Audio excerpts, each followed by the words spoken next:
বন্ধুরা, আমি পূজা চলে এসেছি নতুন একটি মজাদার গল্প নিয়ে। আজকের গল্পটি অনেক মজাদার হতে চলেছে। আজকের গল্পটি শুনলে তোমাদের পাইপ দিয়ে ঝরনার মতো স্রোত বয়ে যাবে, তাই গল্পটি শোনার আগে অবশ্য হেডফোন ব্যবহার করো। বন্ধুরা, তোমরা যারা আমার ইমো নাম্বার চাও তারা সবাই গল্পটি পুরো শুনবে, কেননা আজকের গল্পের মাঝে আমি আমার ইমো নাম্বারটি দিব। আর হ্যাঁ, শুধুমাত্র যারা চ্যানেলটি সাবস্ক্রাইব করবে তাদেরকে আমার ইমো নাম্বার দেয়া হবে। তাহলে চলো আজকের গল্পটি শুরু করি। কুলসুম একটা চাকরির জন্য অনেক অফিসে ঘুরে ঘুরে ব্যর্থ হল। কোথাও চাকরি হয়নি কুলসুমের। একদিন কুলসুমের চাচা কুলসুমকে একটা ঠিকানা দিয়ে বলল, এই লোকের কাছে গেলে তোর চাকরি হবে, আমি বলে দিব। কুলসুম চাচার কথায় খুশি হয়ে বলল, আমি যাব। তারপর সেই বস কুলসুমের ইন্টারভিউ রাতে ফাইনাল করল। কুলসুম কোনো উপায় না পেয়ে রাতেই ইন্টারভিউ দিতে গেল। তারপর ইন্টারভিউর নামে বস কুলসুমের সাথে এক রাতে 4 বার ভাবতেই পারছি না। বাকিটা গল্পতেই বলছি। বাবা হঠাৎ করেই স্ট্রোক করে মারা গেল। ওর কোনো ভাই বোন নেই, এমনকি সেরকম কোনো নিকট আত্মীয় নেই যে ওদেরকে সাহায্য করবে। তার উপর তার মা অসুস্থ। তাই হঠাৎ করেই কুলসুমের উপর তার সংসারের পুরো দায়িত্ব এসে পড়ল। সে সবে মাত্র এসএসসি পাশ করেছে। সে জানে না তার এই যোগ্যতা দিয়ে কোনো চাকরি পাবে কিনা। সারাদিন বিভিন্ন অফিসে অফিসে ঘুরে ব্যর্থ হয়ে অবশেষে ক্লান্ত হয়ে সে তার বাসায় ফিরে আসে। পরদিন ওদের বাসায় কুলসুমের এক দূরসম্পর্কের চাচা বেড়াতে আসলেন। ওনাকে কুলসুম একটা ফোঁটাও পছন্দ করে না। কুলসুম যখন ছোট ছিল এই লোক অনেক দিন পর পর আসত আর কুলসুমের দিকে তাকিয়ে থাকত। লজ্জায় এসব কথা কাউকে বলতে পারেনি ও। আজও এই লোকটিকে দেখে কুলসুম খুশি হতে পারল না। সে সালাম দিয়ে চাচাকে ড্রয়িং রুমে বসিয়ে রেখে ভিতরে চলে গেল। একটু পরেই চাচা আবার তাকে ডেকে পাঠালেন। সে এসে সোফায় বসল। অনেক দিন পর কুলসুমকে কাছ থেকে দেখতে পেল ওর চাচা সিরাজ উদ্দিন। শুনলাম তুমি নাকি চাকরির চেষ্টা করছো? জি চাচা, অনেক কষ্টে গলা স্বাভাবিক রেখেছে কুলসুম। শোনো বেটি, এভাবে রেফারেন্স ছাড়া তো আজকের দিনে কোনো চাকরি পাবে না তুমি। তোমাকে আমি একটা লোকের ঠিকানা দিচ্ছি, তুমি কালই ওনার সাথে যোগাযোগ করবে। আমি বলে রাখব, তোমার চাকরি ইনশাল্লাহ হয়ে যাবে। চাকরির এরকম অভাবনীয় সুযোগের কথা চিন্তা করে কুলসুম খুশি হয়ে গেল। এমনকি নিচু হয়ে চাচাকে সালামও করে ফেল। তার চাচা কুলসুমের দিকে তাকিয়ে রইল। কুলসুম উঠে উপরে তাকাতেই উনি অনেক কষ্টে চোখ সরিয়ে নিলেন। বড় হওয়ার পর কুলসুমকে অনেকদিন পরে দেখে চাচার মাথা খারাপের মতো অবস্থা হয়ে গিয়েছিল।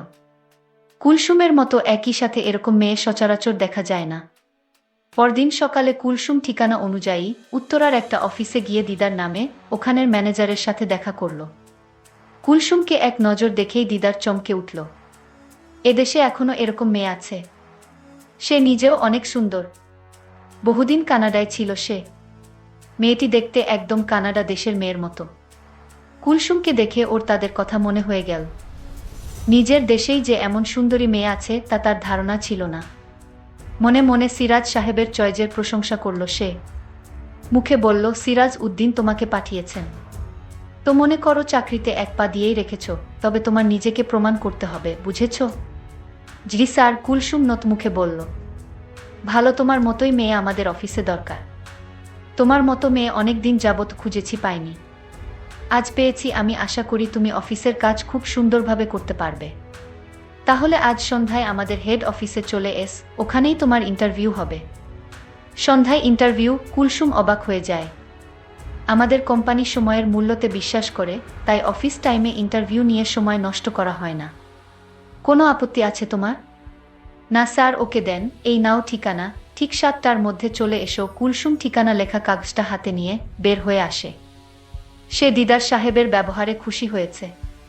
অন্য যতগুলো অফিসে সে গিয়াছে প্রতিটাতেই অফিসের বসকে অভদ্র বলে মনে হয়েছে, কিন্তু দিদার সাহেবকে তার ভদ্র বলে মনে হয়েছে।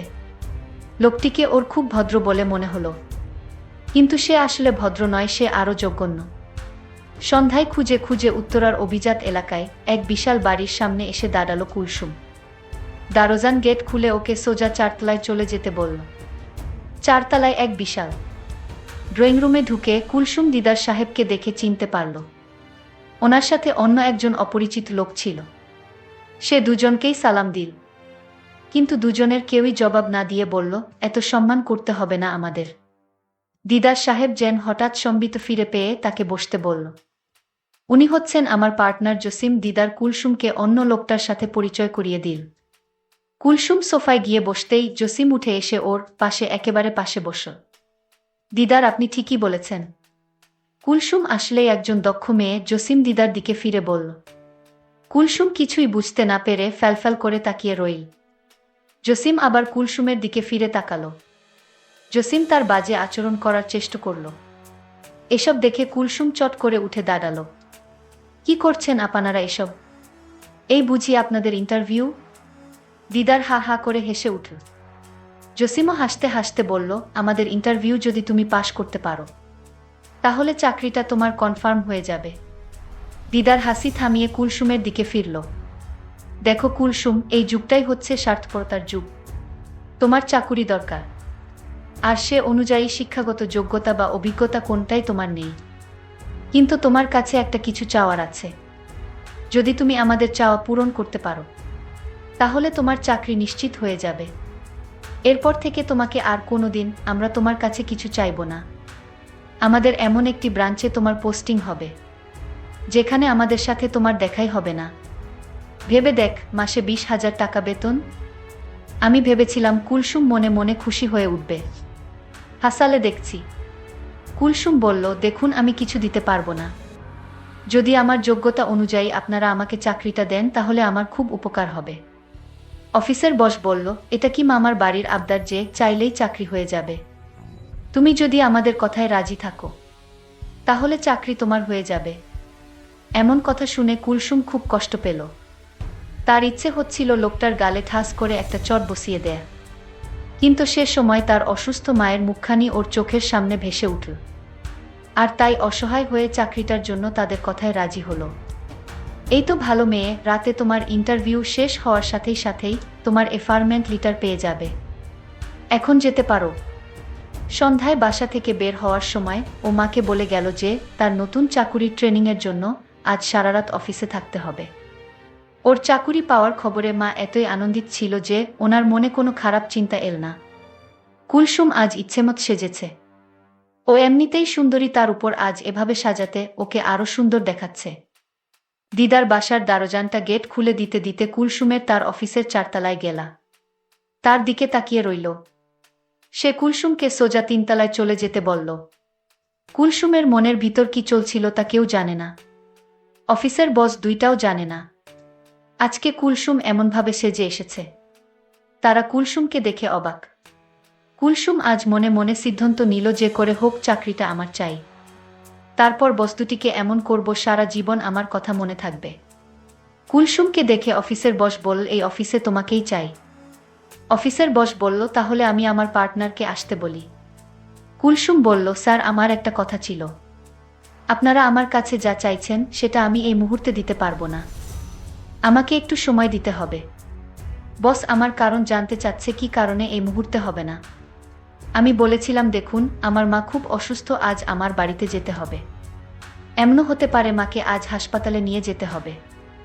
বস বলল, তুমি আজ রাত এখানে থাকো, আমি তোমার মাকে হাসপাতালে নিয়ে যাওয়ার ব্যবস্থা করছি। আমি বসকে বললাম, আপনার ব্যবস্থা করতে হবে না। আমি বাড়িতে মায়ের অবস্থা বুঝে তারপর মাকে হাসপাতালে নিয়ে যাব। বস বলল, ঠিক আছে, আমি তোমাকে আজকের দিনটা সুযোগ দিলাম। কাল রাতে তোমার আসতে হবে। যদি কাল না আসো তাহলে তোমার চাকরিটা মিস হয়ে যাবে। ঠিক আছে স্যার, আমি কাল রাতে আসব। আমি বাড়িতে গিয়ে দেখলাম মা খুব অসুস্থ। আমি মাকে নিয়ে দ্রুত হাসপাতালে গেলাম। ডাক্তাররা মায়ের পরীক্ষা করে দেখল মাকে সুস্থ করতে হলে সর্বনিম্ন 5 লাখ টাকা খরচ হবে। আর যদি সেই টাকা 24 ঘন্টার ভিতরে না দিতে পারি তাহলে মায়ের চিকিৎসা হবে না, আর মাও বাঁচবে না। আমি এখন এত টাকা কোথায় পাবো?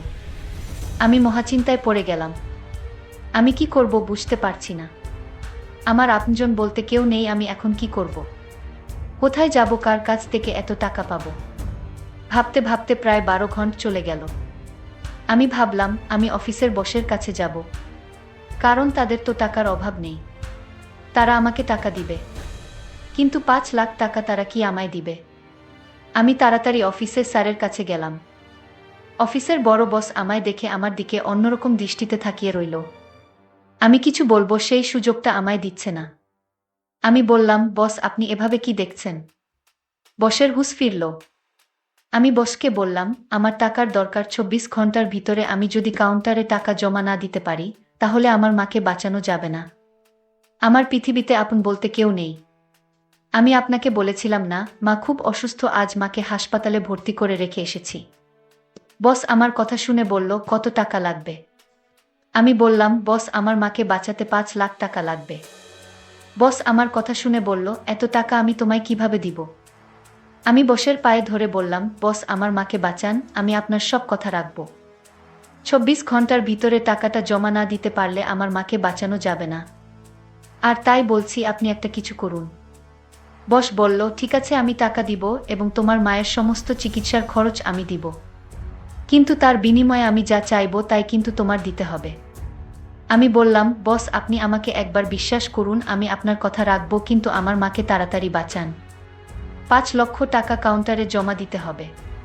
ঠিক আছে, তুমি কোনো চিন্তা করো না, চলো আমার সাথে। বস আমাকে নিয়ে হাসপাতালে চলে আসলো। কাউন্টারে ৫ লক্ষ টাকা জমা দিল মায়ের চিকিৎসার জন্য। টাকাটা জমা দেওয়ার সাথে সাথে মায়ের চিকিৎসার কার্যক্রম শুরু হয়ে গেল। আমি বসকে বললাম, আপনাকে কিছু বলার ভাষা আমার নেই। আপনি যা চাইবেন তা পাইবেন যদি আমার কাছে থাকে। বস আমার কথা শুনে খুশি হয়ে বলল, আগে তোমার মা সুস্থ হোক, তারপর দেখা যাবে। এভাবে ১ সপ্তাহ কেটে গেল। আমার মা নতুন জীবন ফিরে পেল। আমার মায়ের জ্ঞান ফিরা মাত্রই মা আমাকে জিজ্ঞেস করলেন, তুই এত টাকা কই পাইলি মা? আমি বললাম, মা আমার অফিসের বস আমাকে টাকাটা দিলেন, আমি না হয় চাকরি করে পরিশোধ করে দিব। মা বলল, তুই চাকরি করে এত টাকা পরিশোধ করতে পারবি? এই মুহূর্তেই বস আমার মাকে দেখতে এলো।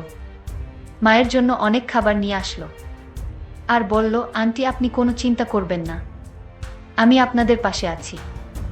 যখন যা প্রয়োজন আমার কাছে বললেই হবে, আমি দিয়ে দিব। আমার মা তখন কান্না করে বসকে বলল, আমার জন্য তুমি যা করেছো তার ঋণ আমি কিভাবে শোধ করব? বস বলল, এই নিয়ে আপনার চিন্তা করতে হবে না। আজ আপনাদের ছুটি, আপনি এখন বাড়িতে যেতে পারবেন। আমি ডাক্তারের কাছ থেকে আপনাদের ছুটি নিয়ে এসেছি আর আপনার ১ মাসের ওষুধ কিনে দিয়েছি।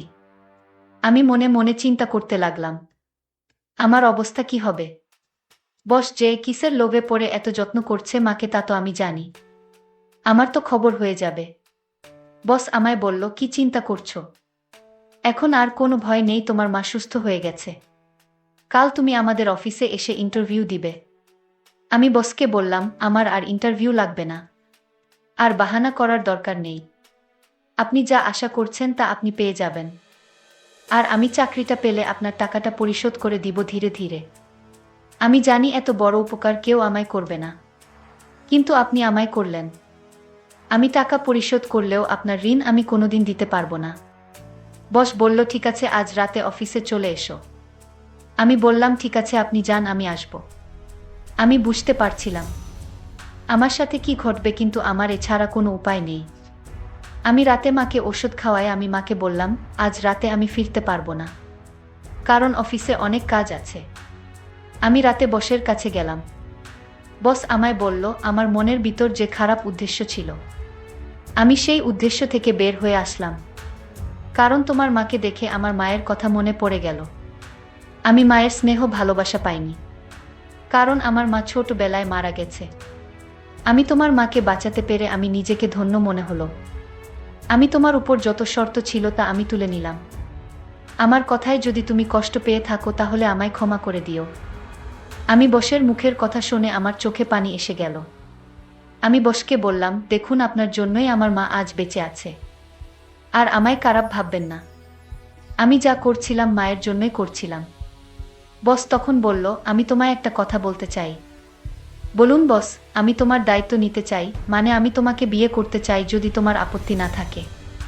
আমি বসকে বললাম, আপনি কোটি কোটি টাকার মালিক, আপনি আমায় বিয়ে করলে আপনার সম্মানহানি হবে।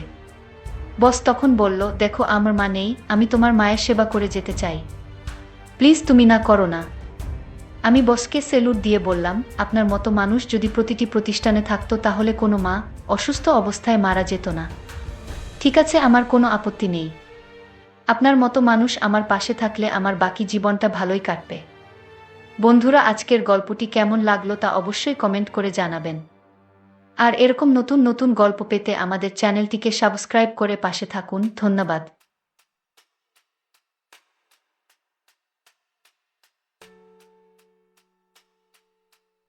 বন্ধুরা, আমি পূজা কষ্ট করে তোমাদের জন্য ভিডিও বানাই, তাই তোমরা পুরো গল্পটি প্রথম থেকে শেষ অবধি দেখবে। যারা নিয়মিত আমার চ্যানেলের ভিডিওগুলো দেখবেন এবং শুনবেন তাদেরকে আমার ইমো নাম্বার দিব পরবর্তী গল্পে।